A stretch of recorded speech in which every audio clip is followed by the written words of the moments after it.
Life Audio. Dementia and any type of health situation where it really changes the person, it's a continuous grieving process, because especially if, with dementia is such a slow progress, they could live 10, maybe even 20 years before they are really at that point where they are not who they were. Yeah, it's one of those things where it's hard, it's painful, and sometimes you do wonder, where is God in this?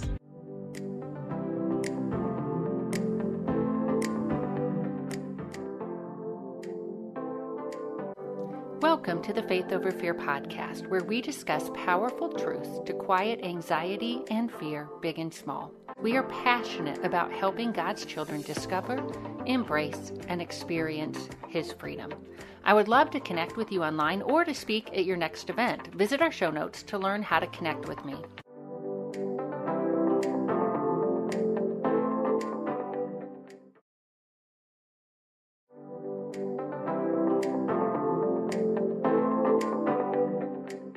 I'm Jennifer Slattery, and I'm wondering, have you ever read a novel or watched a movie that hit you deep in your soul and helped you receive transformative truths in a more personal way? As a novelist and an avid reader, I've discovered that story has a tendency to penetrate our souls in a way that sometimes facts might not. And Jesus' earthly ministry confirms this. Yes, he shared clear truths with the masses, but he also spoke through parables that caused the people to wrestle with those truths with themselves and to experience God in their wrestling. And for all of you who enjoy God-honoring fiction and who especially love encountering God as you immerse yourself in a captivating story, you're going to love this episode. You're going to love today's guest, novelist Felicia Ferguson. Felicia, thank you so much for joining us. Thank you for having me. This is wonderful, Jennifer. Felicia achieved master's degrees in healthcare administration and speech-language pathology, but has written since childhood and dreamt of authoring books that teach and inspire others. An award-winning fiction and nonfiction freelance writer, she has published several devotions and sweet romance stories. Her passion, however, is writing women's fiction and romantic suspense with strong female characters who work through their traumas and tragedies using biblical principles and counseling techniques. You find out more about her and her work at FeliciaFergusonAuthor.com. We'll put that in our show notes along with a link to the book that drew us together, and it is When Secrets Come Calling. Felicia, I really love this cover, and it makes me want to go to the beach right now. I'm in Omaha, Nebraska, but that is a really captivating. I love the hope and then also kind of the shadow of the hard. So hard and hope and hard. I love that. Yes. Yes. I was so thrilled with the way the cover turned out. The designer just did a tremendous job. I sent her pictures and ideas, and she just blew my mind. Nice. Nice. Now, having read the story, I see actually the symbolism in the cover, but I don't want to give too much away. So I'm curious, when did you first recognize that God was calling you to write fiction or to write, period? I knew in the 5th grade that I wanted to be a writer. When most kids are passing notes in class, a friend of mine and I were passing around a Sweet Valley High story that we were writing long before I knew about fan fiction or anything like that. So I would write a chapter and then give it to her. She would write a chapter. And then by the time it was done, we would have a friend in the class do the cover for us. And that is so fun. It was. I don't know if the teacher ever knew what we were doing. I kind of assume she probably did. And she probably loved it. She's like, yay, there. Yeah. Yes. And so that bloomed into, I started writing fan fiction for Star Wars and Star Trek. And really my goal was to keep the characters as close to the characters as possible. I figured that was a nice challenge for myself. And so that kind of evolved, and I didn't study writing in any of my college coursework or graduate work, as you know. And so this was really just kind of an outlet, a love, and God really pulled on it. And I know I was created to be a writer now at this point. Once I got into my 20s, and that's when I really started thinking, okay, maybe I could write a book. And I played around with that and wrote a couple that will never see the light of day. They just are not going to. And then when I lived and worked in the resort beach community of 30A down in the panhandle of Florida. And I worked at a day spa. And so during the off season, it was basically dead. I could go 8 hours without a phone call or somebody coming in. And so I asked the Lord, I said, okay, you've got to give me something to keep me from going nutty. And he just told me, write a book. And I said, okay. Sure, we'll write a book. And I ended up with my 4 characters and the storyline pretty well mapped out in about an hour. Wow. And yes. Yeah. And so I started writing that one. It was a very short book in terms of novel length, but it was about 4 women who leave Fairhope, Alabama and go to my area, Seaside, Florida, to a retreat on Christian meditation and reflection. And so I took them through that process of how to learn doing that. And I knew at that point, okay, this is what I want to do. I want to write books that impact people, not just entertain. Entertaining's great, and everybody needs an escape. Yeah. But I also want that other layer of you walk away with something that you can use, or more empathy towards somebody else, or encouragement to start your own healing journey. That's what I'm right. Yeah. Well, and first of all, I that sounds like a really great book, especially on this podcast. We talk a lot about meditation, Christian meditation, and those sorts of things. So that would be a great, is it available?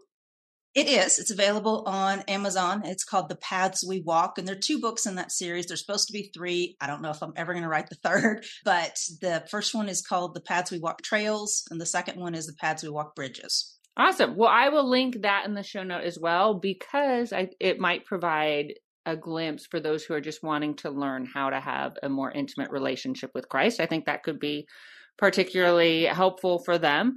I find it interesting how you incorporate knowledge of mental health and counseling in your books. So why is that so important to you? Well, as a speech language pathologist, I used some of my continuing education classes in counseling because emotions and the way people process them fascinates me. The bad thing, though, is that mental health traditionally in the church community has been a taboo topic. You know, it's crazy to me that people will pray for somebody who has a chronic illness or who's having surgery and be very supportive of that and them going to the doctor and everything else. And yet, if somebody's working through their grief or depression or having other more serious issues, we don't talk about that. You know, that's more of a reflection of their lack of faith, which doesn't make any sense because there's a new kind of phrase going around. You probably have heard it, but I love Jesus and I have a therapist too. Amen. Yes, it's true because, you know, none of us have it all together. When we all have something that we are battling, whether it is physical, whether it's mental, whether it's emotional, whether it's spiritual. And so the church is supposed to be more of a hospital for people who are hurting so that we can heal and then go out and minister to other people who are hurting and say, hey, this is where I found my healing. This is where I found my support. And so what I'm hoping with my books, because readers of Christian fiction typically are church goers. And so I'm hoping to kind of take a little bit of the scary of the process away. Like in this book, I don't have a counseling session per se, but in my previous book, I do.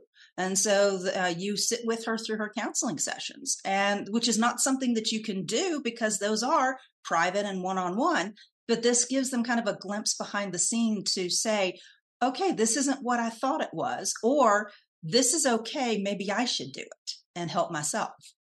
So you're kind of helping to counter shame, maybe that people have absorbed from whatever messages. I think that's really special because I know you have strong female characters that we can admire. And so there's that aspect of we're admiring them. And in that we're seeing, okay, we can admire this woman and see that she also reaches out for help. I think that's really beautiful.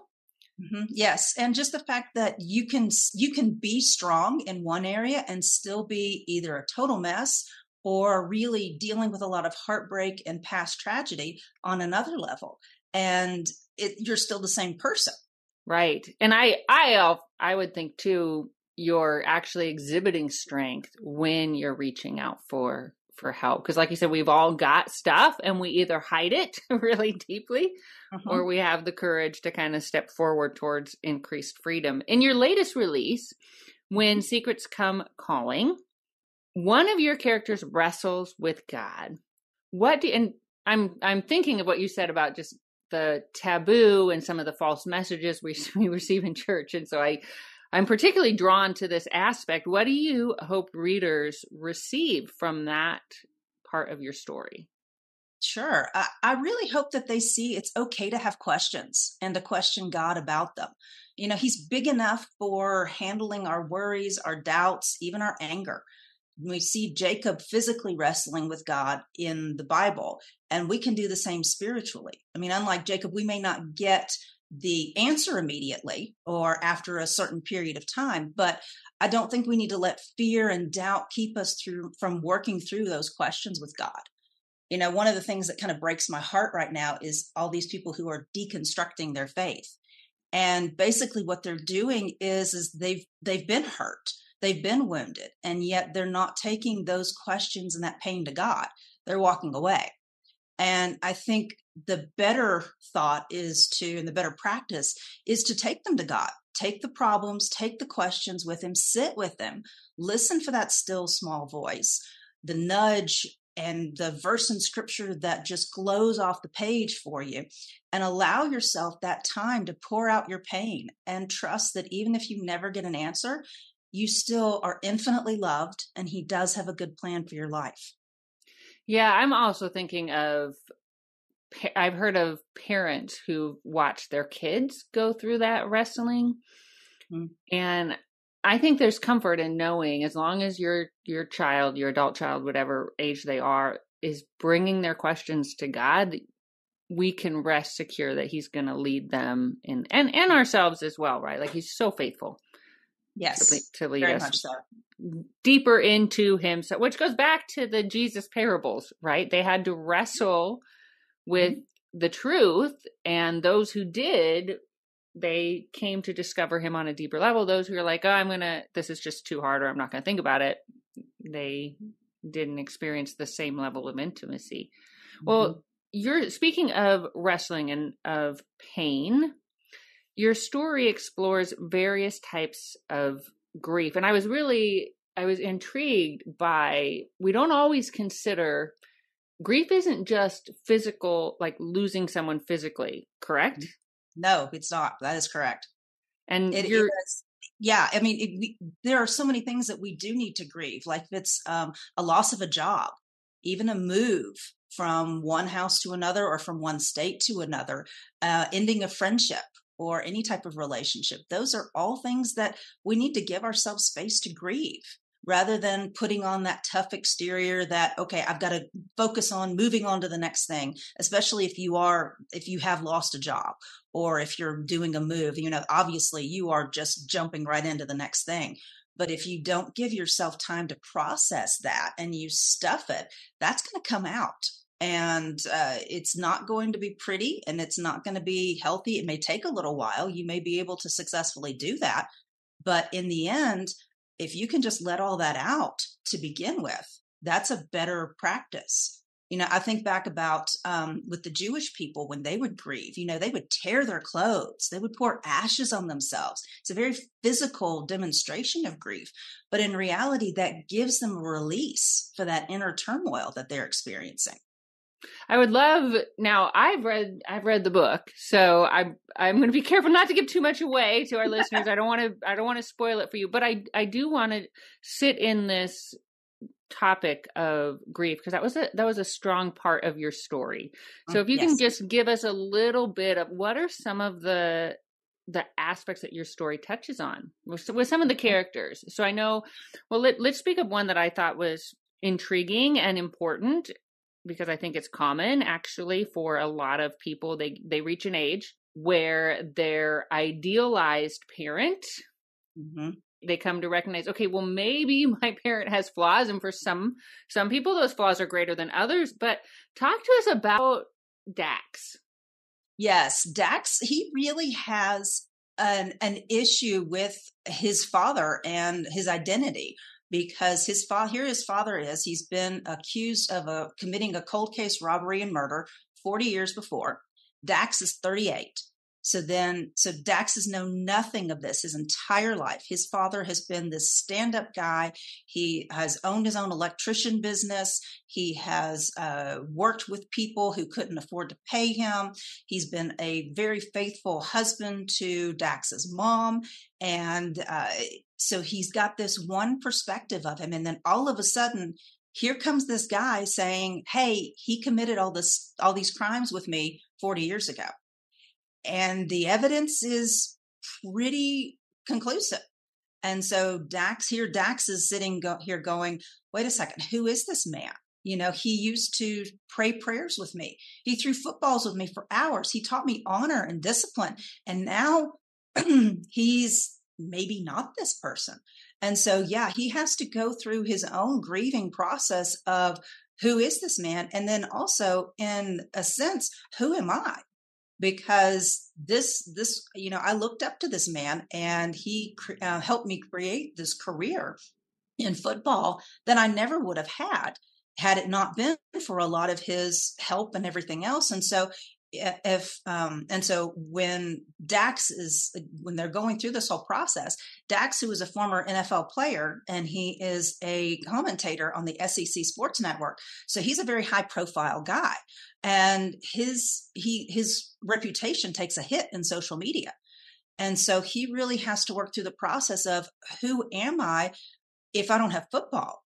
And so that is also part of his grieving process of trying to figure out, wait a second, what is my life supposed to be? Who am I supposed to be?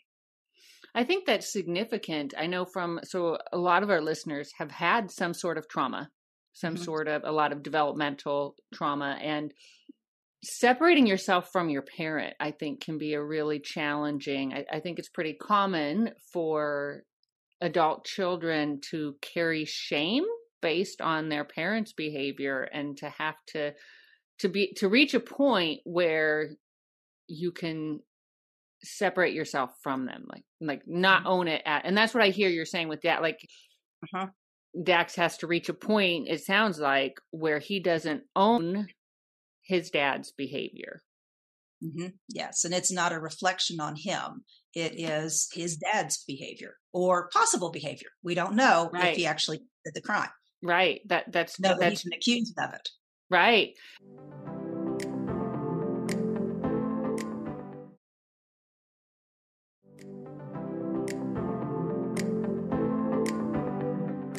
And the other one that you addressed, another issue that I think actually is so hard for so many people, is dementia. When someone you love, I think that is particularly hard to grieve, because it's like you're constantly grieving. Like it's like the person. So there's really no closure. So talk to me a little bit about that. I pulled a lot of those experiences from my work as a speech therapist, because I did work in a skilled nursing facility with patients who had dementia, and as they progressed. So I watched families go through the whole process of, what do we do with mom? Where do we put her? And is she going to be taken care of well? Are we doing the right thing? And then I also had my own personal experience, not with dementia per se, but with a devastating health issue with my dad.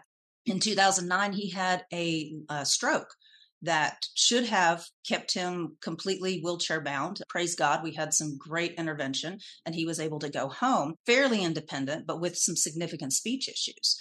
And here I am, a speech therapist. So I've learned the caregiver side of it as well, because mom became his full-time caregiver for 12 years. And so he ended up passing away of cancer. And he didn't have the slow, thank you. He didn't have the slow decline. It was 6 months and then he was gone. But at the same time, a lot of those similar situations towards the end, we were getting to the point where mom can't care for it. And so where do we go? And praise God, he was very merciful. Dad went peacefully and asleep at home with hospice care. Hospice had just started, I think maybe the week before. And so it was a very quick process. We didn't have to go through the exact situation that Caitlin's mom is going through. But yeah, dementia and any type of health situation where it really changes the person, it's a continuous grieving process, because especially if, with dementia is such a slow progress, they could live 10, maybe even 20 years before they are really at that point where they are not who they were. And so you are almost a daily loss of, okay, this is, he can't find his keys. He used to be able to go out and drive for hours, and that was his favorite thing to do, and he's lost that. And so yeah, it's one of those things where it's hard, it's painful, and sometimes you do wonder, where is God in this? I don't necessarily really touch on that in the book, but it's something to consider of, okay, Lord, please help me figure out where you are in this, and help me learn what I need to learn. And the nice thing about that is God does use everything. I mean, goodness, I was able to put that into a book with characters and have it feel authentic because I lived it and I worked it. Yeah, I think it can be especially challenging, well, maybe in every culture and every subculture, but in the evangelical culture, the Christian subculture, I think people can put so many expectations and their opinions on the individual, which can make it really confusing how God might lead one person, I think, to care for their loved one. He might lead someone else completely different. Mm-hmm. And so I think there's part of that wrestling as well, right? Like, what is God calling me to do in this situation versus what am I absorbing from everybody else? What other voices am I taking in? Mm-hmm. Yes. And there could be some shame in that too, and some condemnation, we took care of mom at home until she passed away, versus, well, we knew we needed extra help, and this was the best way for us and for them, because they were falling all the time. We couldn't get them out of the floor, or there were behavior changes.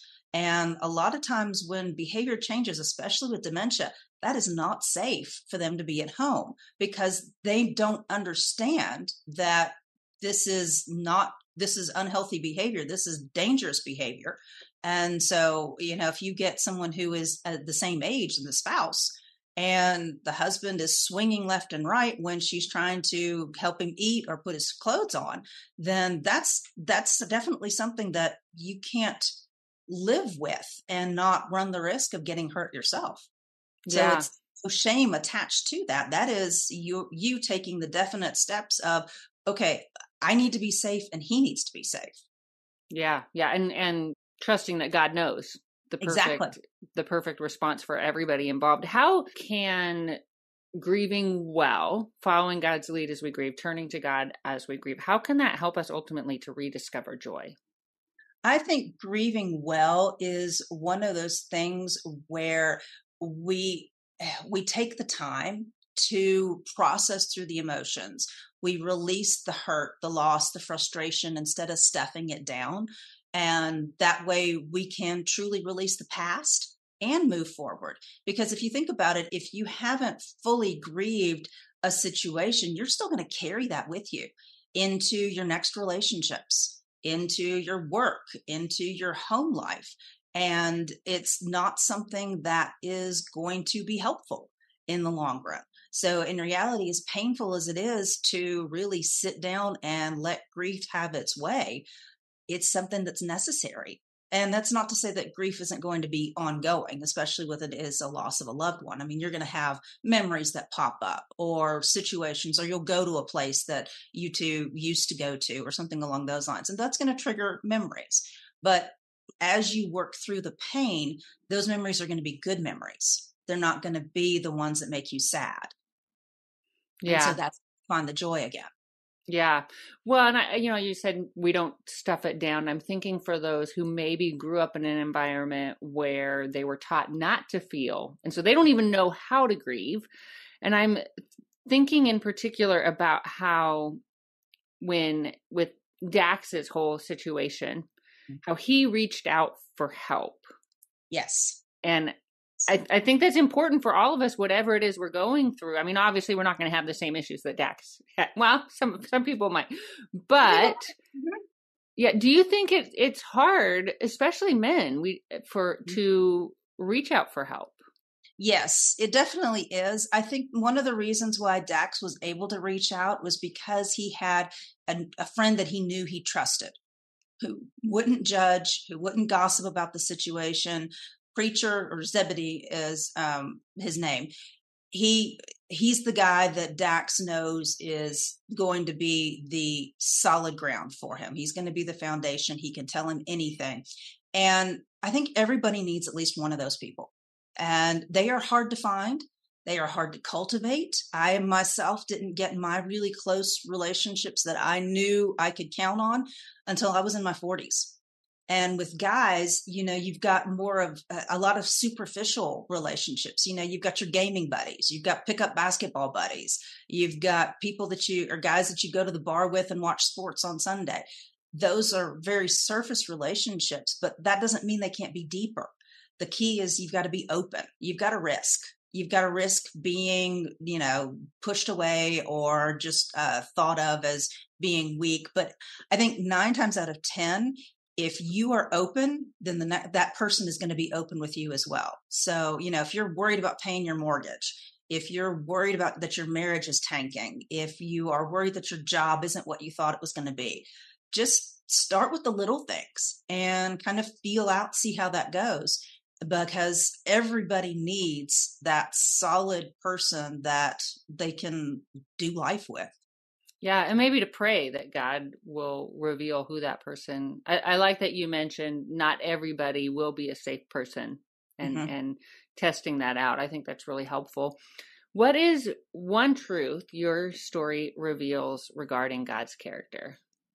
I think one of the best truths, and it's kind of subliminal, it's more subtext, but it's that God is a God of steadfast faithfulness. We may stray, we may completely run away, but he's never going to leave us. That's beautiful. I'll read the back cover for, I don't think I did that yet. So for those, again, the book is called When Secrets Come Calling. And some of us hearing that, we're like, I don't want my secrets to come calling. So we're probably already relating a little to what your story is about. So I'm going to read the back cover. Past secrets, a second chance. But can the truth really set them free? When former University of Alabama and Titans wide receiver Dax Carpenter learns his father is accused of a 40-year-old robbery and murder, he turns to the only person he trusts to discover the truth, his ex-girlfriend, Caitlin how do you say her last name? Fitzhugh. Fitzhugh. Okay. So there's a romance here for those of us who know we love romance. But Caitlin, a cold case specialist with the Alabama State Division of Investigations, wants nothing to do with the case or Dax. Not only is the evidence against Dax's father already condemning, she can't risk having her heart broken again. Caitlin's boss, however, ignores her arguments and orders her to take the consult. She convinces herself she can keep the case and her past with Dax separate. But unlike her, longings and memories don't follow orders.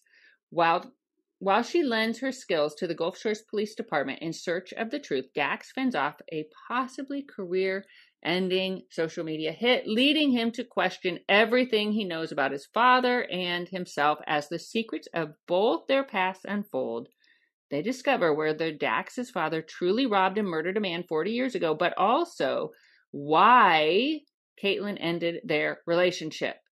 And those secrets could drive a wedge between them forever. Very engaging. So it's a great, especially with this summer, to find a place on the beach or pretend like you're on the beach and enjoy the story. So Felicia, this was really fun. What are you working on next? Do you have something coming up? Yes, I have a book going to the developmental editors later in July, and it is set during the Bosnian War, and it's more women's fiction. And then the one that I'm currently working on is another romantic suspense, and it is set during one day. Wow, that sounds intriguing. So yes, I will have to keep a watch out for that. This has been a lot of fun. I love how God uses so many diverse things to really touch our hearts and to grow us and to draw us closer to Him. And that's one question I didn't ask, but is that something, do you feel like there's an element of, in the wrestling and in the question and in the grief, of characters really experiencing God on a deeper level? Oh, absolutely. That's one of my key points, is that I want to, my whole goal for writing is kingdom impact. And so I want not only the characters, but also the readers to take away a deeper relationship with God.